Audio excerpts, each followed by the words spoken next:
Again? Well now, what might interest you, I wonder?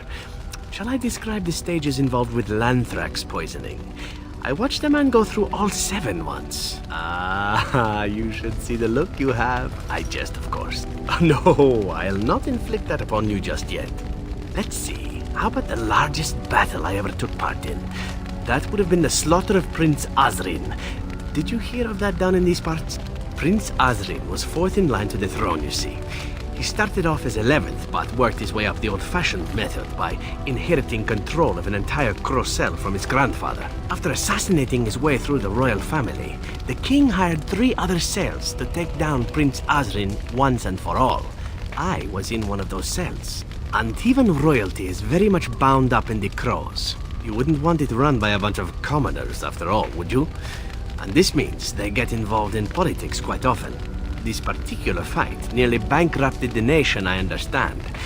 It almost ended up putting a crow on the throne, a commoner. But that's a whole different story. I played a very small part. It was also long ago. I was still building my legend, so to speak. My part in the entire battle was taken up trying to reach Princess Verina, who had thrown in with her brother. I killed about 11 of her guards personally before I got knocked out of a window. I landed in the river and nearly drowned. I was fished out by some urchins who robbed me blind.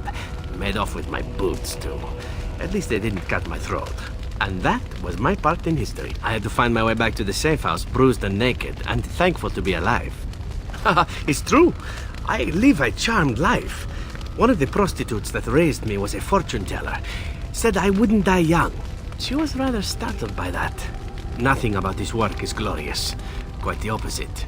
If I indulge in a little vice and have sex with whatever I fancy, it's mainly to make things more interesting. But there you go. Tale told. Let's be off before I tell more embarrassing stories, huh?